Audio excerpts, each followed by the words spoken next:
Alhamdulillahi Rabbil Alamin. Wassalatu wassalamu ala ashrafil anbiya wal mursalin Sayyidina Muhammadin wa ala alihi wa sahbihi ajma'in. Qala rabbi shrah li sadri wa yassir li amri wahlul 'uqdatam min lisani yafqahu qawli. Subhanaka la ilma lana illa ma 'allamtana innaka antal alimul hakim. Wa la hawla wa la quwwata illa billahil aliyyil azim. Nawaitu ta'lu wa ta'lim wa tadhakkura wa tazkira wa nafa'a wal intifa' wal ifadah wal istifadah wal hasa 'ala tamassuki bi kitabillah wa sunnati rasulih wa du'a ila al-huda wa dalalata 'ala al-khair ibtigha'a wajhillah wa qurbihi wa sawabihi subhanahu wa ta'ala. Allahumma inni as'aluka ilman ladunni wa mashraba safihani ya wahabu ya ghani. Qala al-muallif rahimahullahu ta'ala wa nafa'ana bihi wa bi'ulumihi fid darain amin. Rabbi yassir wa la tu'assir wa tammim bil khair. Wala hawla wala quwwata illa billahil aliyyil azim. Ilahi anta maqsudi wa ridhaka matlubi. A'tini mahabbataka wa ma'rifatak. Amma ba'du. Assalamualaikum warahmatullahi wabarakatuh.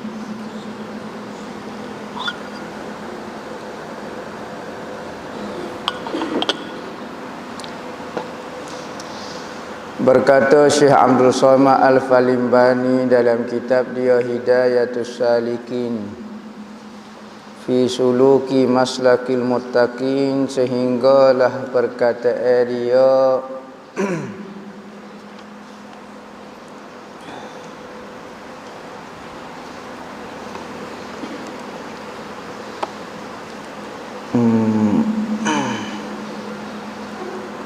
dan kata Syekhuna Qutubul Aqwan Sayyidi Sidi Syekh Muhammad bin Sidi Syekh Abdul Karim As-Sammani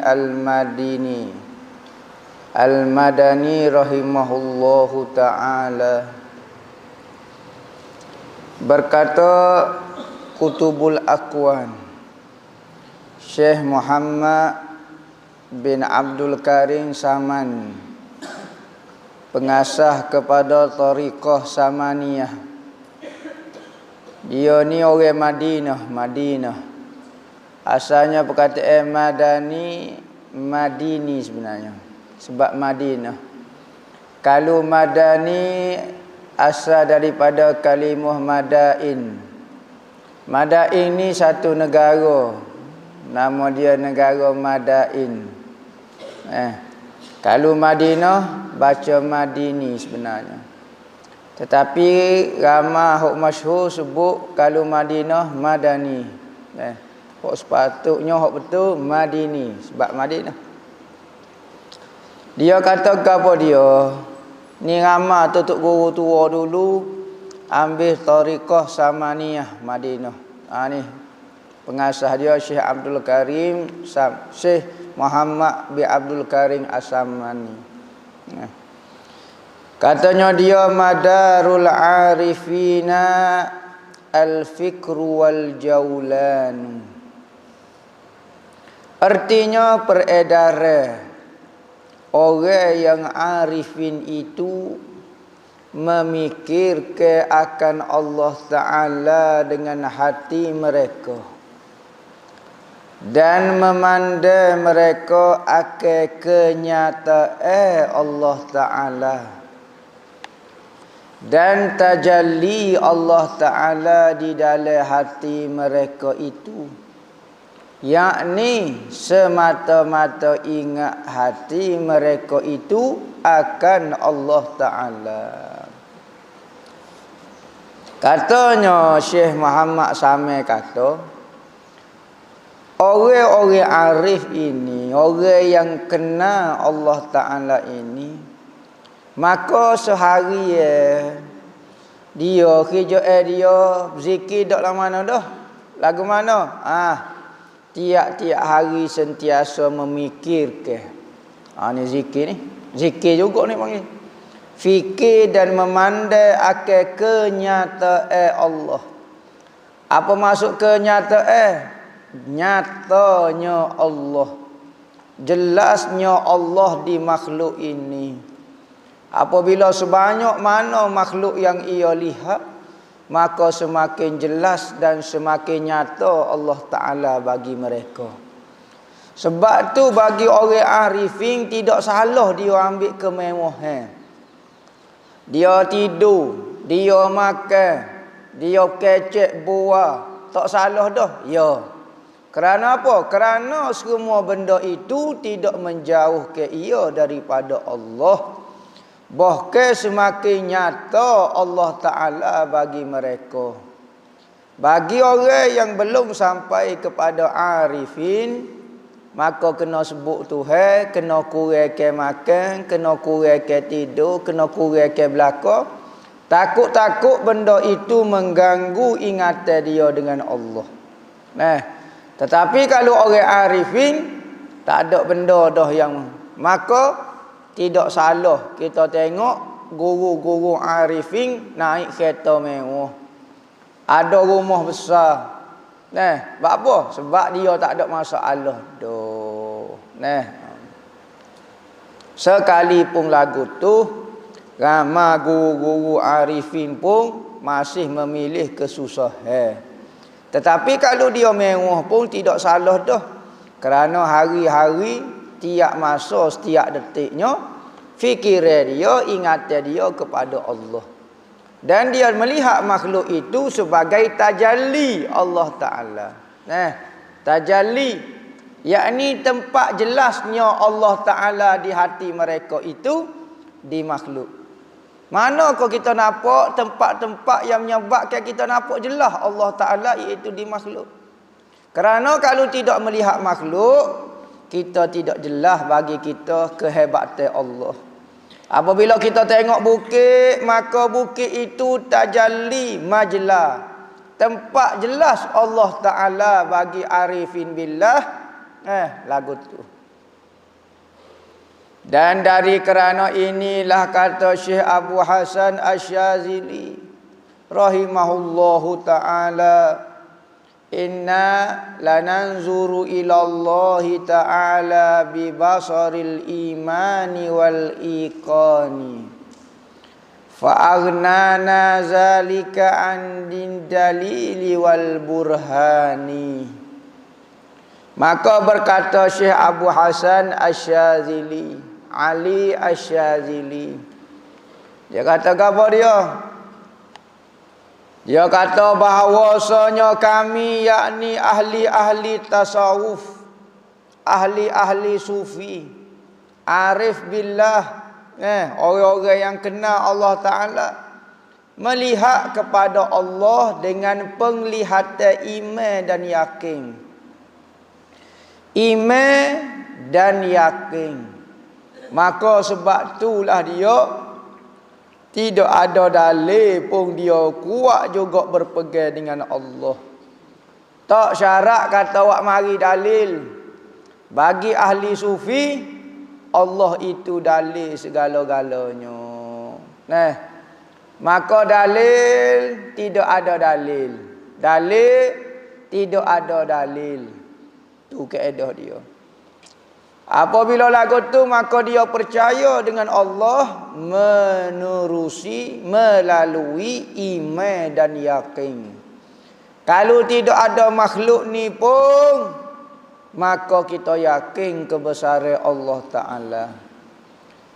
Maka mengkayakan akan kami, yakni kami tidak perlu lagi. Oleh demikian itu, yakni dengan kami melihat dengan cara iman dan yakin, tak perlu itu daripada dalil dan burhan. Kadang-kadang seseorang yakin kepada suatu benda dengan dalil. Awak mengaku awak mengaku tengok Nabi, mana dalil dia? Dalil dia ada dalam Quran contohnya, ada dalam hadis contohnya.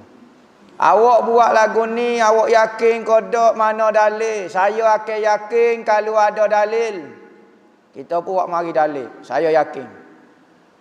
Dan beberapa banyak benda apabila kita yakin, apabila orang tanya, awak yakin ke tak benda ni mana dalil?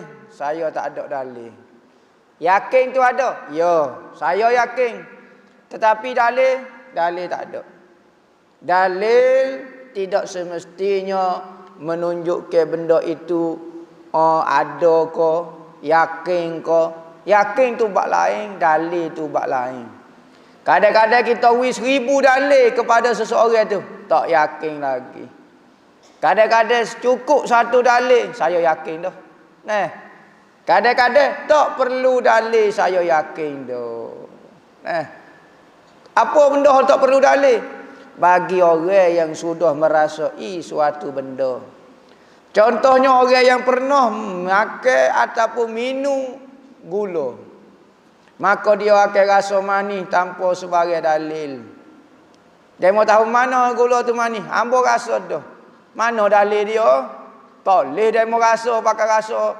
Dia mau pakai rasa sore lagu tu. Dalil menunjukkan dia manis. Sudah hamba tak tahu tu. Ada orang tak pernah rasa manis, tetapi dia yakin manis. Ya, saya yakin manis. Ya. Lepas tu awak tahu mana apa awak yakin manis? Sebab saya ada dalil menunjukkan benda tu manis kau gapo dia. Manis ni lagu ni, go ni. Sebab ada orang royak kau gapo dia. Maka dia yakin atas nama orang. Kalau tak ada orang royak, kalau tak ada dalil, dia tidak akan yakin benda manis tu. Berbeza dengan orang yang peringkat pertama yang sudah merasai sendiri, maka dia tidak perlu kepada sebagai dalil. Hak berat lagi tak cakap wi dalil. Bui dalil, bui goni pun tak percaya manis, tak percaya gapo. Hak ni paling berat sekali. Maka orang ahli sufi dia sudah merasainya kewujudan Allah Taala. Maka dia yakin, yakin seyakin-yakinnya. Dan makom inilah dinamai oleh ahli tasawuf. Maka tengok dengan iman, dengan yakin ni, beriman dengan Tuhan secara iman dan yakin ini, makom-makom yakni kedudukan dipanggil makom syuhud, melihat Tuhan, melihat kenyataannya Tuhan, jelasnya Tuhan dengan mata hati ni. Yakni melihat akan Allah Ta'ala dengan mata hati. Kalau guna akal lagi, dalil. Tapi kalau guna hati dan perasaan, rasa. Rasa lagu mana? Tak perlu pada dalil dah. Saya rasa sendiri dah. Dengan penglihatan yang layak bagi Allah Ta'ala, yang tiada sepertinya sesuatu yang baharu ini. Pada yang merasa lagu mana? Tak tahu, saya tak boleh nak royak. Perasaan ni tak boleh nak royak supaya orang sakit perut. Dia mau sakit perut ni rasa lagu mana? Payah nak royak. Apa dia mau geruk lagu tu? Gitu kok. Tak juga kadang-kadang orang sakit perut senyap lagu tu. Ada orang neting. Jadi payah nak membuktikan rasa itu. Tubuh dan perkataan tidak boleh memberitahu rasa. Perasaan tidak dapat dihurai dengan perkataan. Tulislah sebutir kitab pun mengenai perasaan kita, tak orang tak akan faham sejelas seperti kita rasa. Man lam yazuk lam yadri. Siapa dia yang tidak merasai, siapa mati pun dia tak boleh mengetahui. Kalau tahu pun tidaklah setepat dan sejelas dan senyata bagi orang yang rasa. Seperti firman Allah Ta'ala kata, laisa kamislihi syai' wa huwas sami'ul basir.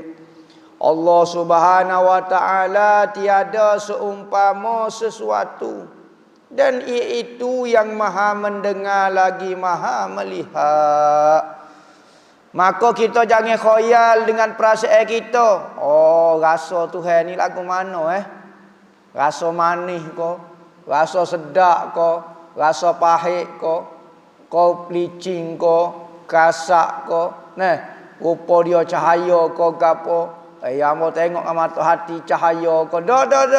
Tu bukan belaka tu. Bukan apabila tengah-tengah mari ngatik beram, mari nampak cahaya depan. Tuhan dolah. Ambo nampak dengan mata hati. Dok nampak dengan mata hati bukan cahaya. Lagu tu. Wabillahi al-hidayah wat taufiq. Al-faslu tsani fi adabiz zikri. Fasa yang kedua pada menyata ke adab-adab berzikir. Kita ngaji dah lagu mana amalan zahir dah. Kita ni kecek mengenai amalan zahir. Daripada waktu subuh gapo dia jadual hidup kita nak berzikir, nak wirid, nak goni untuk seminggu untuk gapo amalan kita. Kedua, maksiat zahir, tinggal maksiat zahir gini. Ketiga, maksiat batin, tinggal sikit-sikit. Keempatnya, ni. Nak kecek mengenai zikir. Kerana apabila orang sempurna dalam bab akhlak, tak dapat tidak kena bantu dengan zikir untuk cuci hati dia. Kadang-kadang kita tengok orang ni ada akhlak, ada perangai, tetapi dalam hati dia masih lagi ada masalah. Nak cuci hati mesti kena dengan zikir. Sebab ni kita ni bahas bab zikir dengan adab-adab dia sekali. Ada orang berzikir dengan tak ada adab, boleh manfaat, sangat kurang manfaat dia. Ada manfaat, ada, tetapi kurang sedikit manfaat dia. Maka kalau zikir dibuat dengan adab, maka sangat berkesan, sangat memberi kesan, sangat hebat dan kuat dia punya pengaruh zikir dia. Dan zikir itu ada kalanya zikir hasanat dan ada kalanya zikir darajat. Kena faham.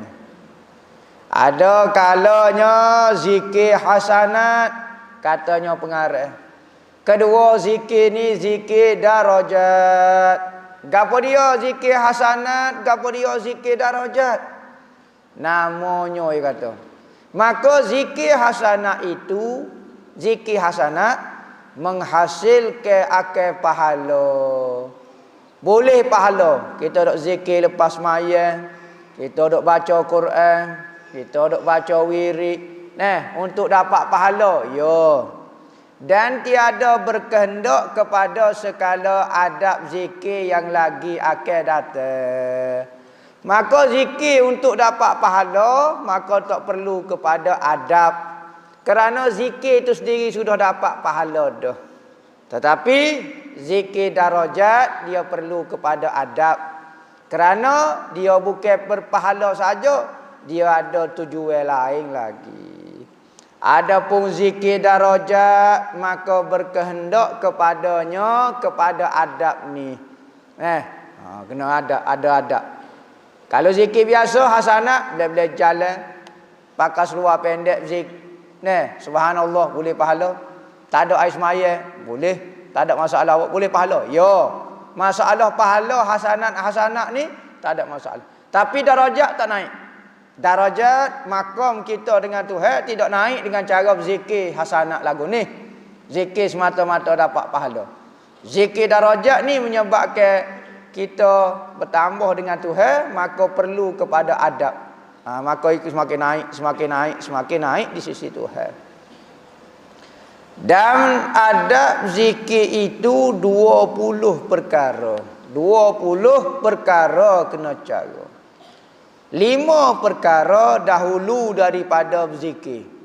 Ada 20 adab.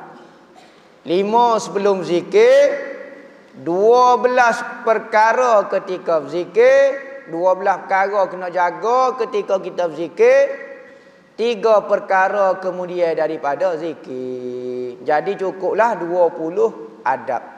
5, 12, 3. Cukup 20. Kalau nak berzikir naik darajat.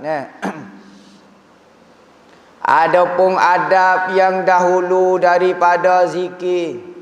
Ni zikir adab hak sebelum daripada berzikir. Pertama, Sebelum kita nak berzikir, masuk dalam zikir darajat ni, yang pertamanya, adab yang pertama sebelum kita nak mula berzikir, taubat daripada segala maksiat. Yakni berhenti, rasa menyesal, jangan ulang, berazam tak saya nak buat. Lagu tu. Lagu mana? Taubat daripada maksiat. Kerana berzikir kalau sekali dengan maksiat, tak boleh nak naik zikir ni. Kedudukan tak naik. Ya kena cuci dulu baru naik. Maksiat-maksiat ni seolah ikatan kita, menyebabkan kita tidak naik di sisi Tuhan. Dan daripada segala yang sia-sia yang tiada memberi faedah kepada barang akhirat. Berhenti belaka. Oh ni cara nak suruh naik laju sungguh ni. Kalau tak berhenti belaka, ada masalah, jalan pun slow. Kedua, mandi atau mengambil air sembahyang. Moleknya kalau nak mula zikir, mandi dulu. Pergi mandi dulu, buruk mandi. Niat mandi taubat kau gapo dia kau ikutlah. Yang penting apabila saya mula nak berzikir, maka nak mandi, cuci tubuh, tanda nak cuci hati. Kalau tak boleh mandi, ambil air semaya. Taubat, ambil air semaya. Ketiga, diam, duduk senyap. Orang nak berzikir, jangan duk buah banyak, duduk senyap ya, diam. Dan tetap supaya menghasilkan sidik, yakni supaya benar lidahnya dengan hatinya. Sebelum zikir kena duduk dia. Jangan duduk buah, cuik orang ni, cuik orang ni. Tanya khabar pun tak boleh. Orang nak mari berzikir ni, cara nak mari berzikir sungguh, masuk duduk senyap. Tanya khabar orang pun duduk senyap. Tujuannya supaya lidah dia dengan hati dia tu sama. Lidah dengan hati tu sama. Seperti bahawa diistiwal ke hatinya, yakni disibuk ke hatinya dahulu daripada menyebut la ilaha illallah dengan lafaz Allah, Allah, Allah, Allah. Dengan fikir jua tiada dengan lidah, yakni dalam hati dia ingat Allah. Ya, ingat Allah, Allah. Ingat. Tak payah zikir lidah, tak payah lagi. Sebelum kita nak ngatik la ilaha illallah, maka bunyi ingat kepada lafaz Allah. Tiada hingga tiada tinggal segala khatarnya, yakni lintase hati. Khatarnya lintase hati yang lain daripada Allah Ta'ala itu, melainkan hadir di dalam hatinya itu Allah, Allah jua. Litah di hati Allah, Allah jua. Maka tak kalau itu bersama-sama lidahnya dengan hatinya menyebut la ilaha illallah. Biar hati dulu masuk. Duk senyap dulu. Fikir ke Allah, Allah. Fikir ke kehebatan Tuhan. Keempatnya, ni sebelum zikir lagi, tak start zikir lagi. Meminta tolong dengan hatinya ketika masuk dalam zikir itu dengan hemmah syekh dia, dengan semangat tok guru dia. Hamba berzikir ni dengan berkat semangat tok guru hamba dok berzikir. Hamba baru nak belajar berzikir, semangat hamba tak betul lagi, maka hamba dengan berkat semangat hemmah guru hamba tu, sebut nama Tuhan, dia niat lagu mana tak tahu, hamba nak berzikir dengan lagu tu. Dan jikalau diserunya akan syekh itu dengan lidahnya pada minta tolong pada hajatnya, itu nescaya harus boleh buat lagu tu. Seperti kita sebut, setiap kali nak berzikir, hadirkan dalam hati kita dengan berkat, dengan semangat guruku, inilah aku berzikir menyebut namamu ya Allah. Sebut mulut harus hukum dia, tidak jadi masalah. Kelima, mengiktikad bahawa minta tolong daripada syekhnya itu supaya ia minta tolong daripada Nabi sallallahu alaihi wasallam, kerana syekhnya itu ganti daripada Nabi sallallahu alaihi wasallam. Maka ketika kita minta berkat guru kita itu, kita hadir ke kata maksud sebenarnya, kita ambil berkat, ambil hemah semangat guru kita, sebagaimana sahabat dulu ambil berkat dengan Nabi. Apabila kita tak ada dengan Nabi, maka kita kena ada dengan guru kita. Guru kita ada dengan guru dia siapa ke? Nabi. Maka biar mari lagu tu. Hamba dengan berkat Nabi Muhammad, dengan berkat guru hamba, dengan hemah dan semangat dia, hamba nak sebut namamu ya Allah ya Tuhanku. Maka kita pun sebut. Adapun segala adab ketika zikir itu, wallahu a'lam.